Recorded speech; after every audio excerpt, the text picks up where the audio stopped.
Etsy est une excellente plateforme pour commercialiser vos créations.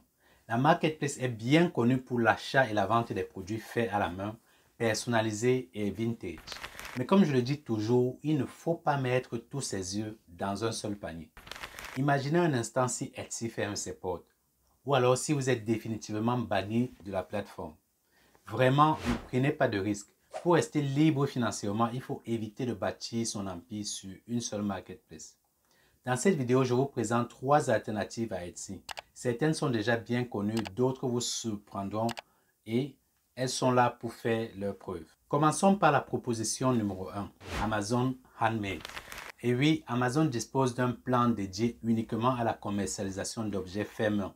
Lancé depuis le 2 octobre 2015, cette dernière part avec de sérieux avantages concurrentiels.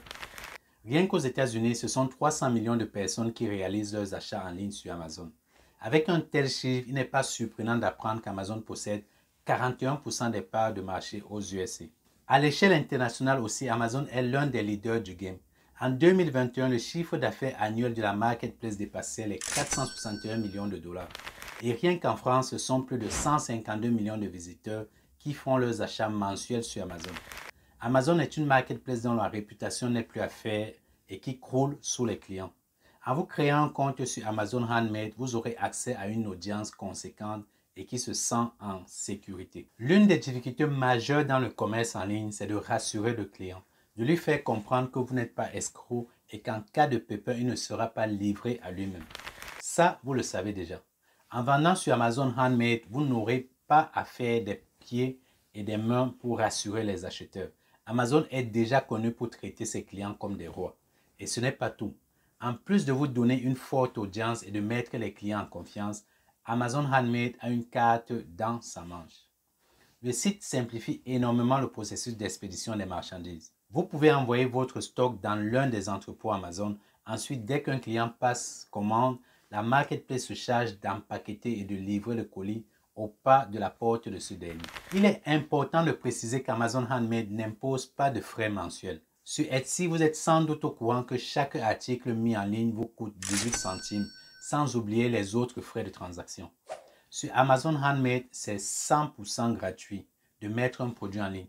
En revanche, sur chaque transaction, la marketplace se rémunère en prélevant 15% du tarif. C'est l'un des inconvénients d'Amazon Handmade et malheureusement, ce n'est pas le seul. Rejoindre le programme Amazon Handmade est un véritable parcours du combattant. Il faut déposer une demande, fournir des pièces justificatives et attendre en moyenne 2 semaines pour être admis ou pas. Par ailleurs, seules sont considérées les candidatures d'entreprises possédant moins de 20 salariés. Une entreprise dans laquelle vous êtes le seul actionnaire fonctionnera très bien aussi. Mais le gros souci avec Amazon Handmade, c'est que c'est Amazon. Une marketplace sur laquelle 82% des clients sont à la recherche du meilleur deal. En foi de quoi, Amazon Handmade peut ne pas vous convenir si vous faites des articles premium ou qui mettent long à être produits.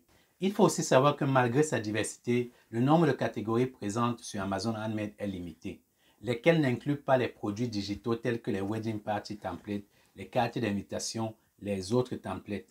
Ceci dit, Amazon Handmade reste une plateforme sur laquelle vous devrez lister vos articles faits main. Il en est de même de la deuxième alternative à Etsy qui s'appelle Bonanza.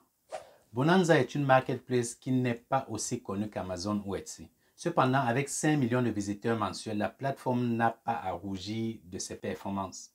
Ce d'autant plus que Bonanza procure une excellente expérience utilisateur aux acheteurs. Sur Bonanza, le vendeur est roi, mais réellement.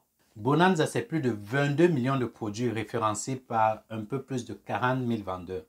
On y trouve plusieurs diversités allant des vêtements, des sacs, des bijoux personnalisés. Mais surtout, c'est une marketplace qui aide les artisans à vendre. Par exemple, Bonanza offre la possibilité à ses clients d'avoir leurs produits mis en avant sur des portails tels que Google Shopping. En échange d'un pourcentage sur les ventes réalisées, le portail pousse les articles en face des personnes susceptibles de les acheter. En parallèle, Bonanza permet d'importer facilement vos articles depuis d'autres portails tels qu'Amazon ou Etsy. Quelques clics suffisent pour avoir l'intégralité de votre catalogue sur le marché. Bonanza permet aussi d'intégrer des spécialistes de l'expédition tels que UPS, FedEx ou DHL à votre boutique. Ainsi, les prix seront immédiatement calculés en incluant les frais d'expédition et de packaging. Pas besoin de demander des devis aux transporteurs à chaque commande. Mais là où Bonanza se démarque réellement de la concurrence, c'est au niveau des relations clients. À la différence d'Amazon Handmade, Bonanza rend possible les informations des contacts des clients. Oui, vous avez bien entendu. Ici, vous avez accès aux adresses email, aux numéros de téléphone et autres des acheteurs. Si vous avez l'habitude de vendre sur des plateformes, vous savez à quel point ces dernières luttent activement contre tout contact direct entre acheteurs et vendeurs. Pas sur Bonanza. Pour ce portail, les vendeurs doivent disposer de toutes les données nécessaires à l'accroissement de leur compagnie.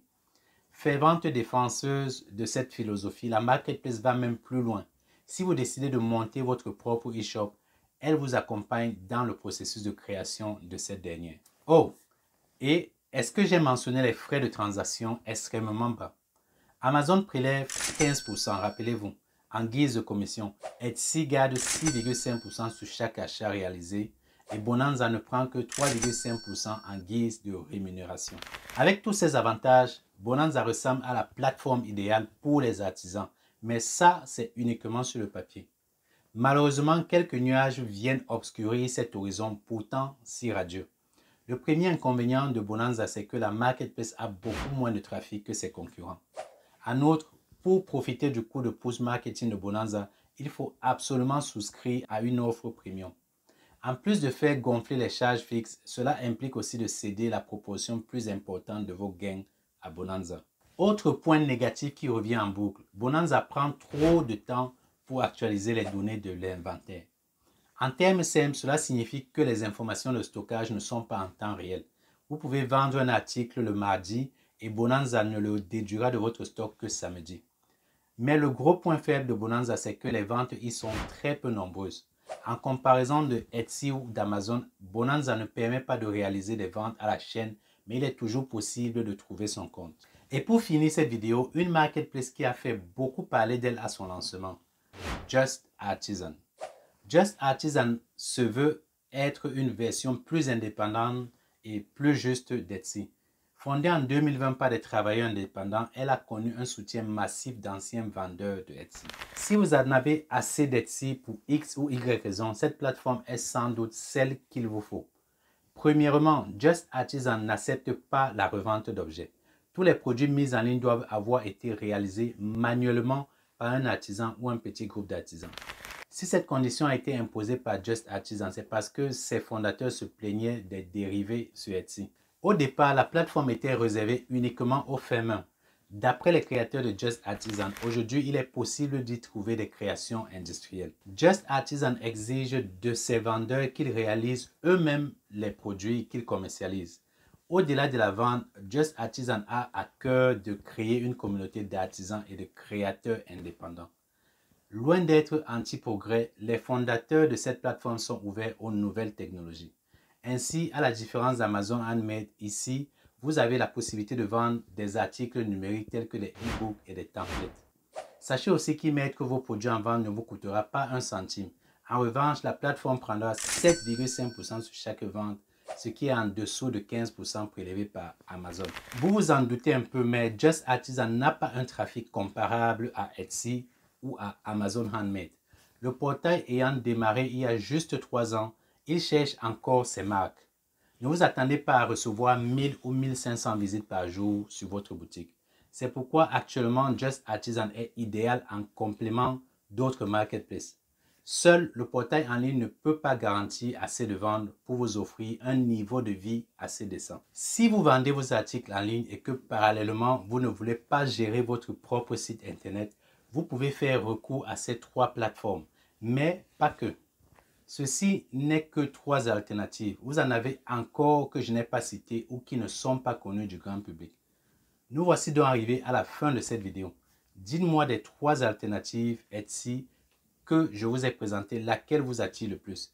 Est-ce Amazon Handmade, Bonanza ou alors Just Artisan? Et si vous avez déjà testé l'une d'elles, ou encore si vous en connaissez d'autres, je serais heureux d'avoir vos avis dans les commentaires.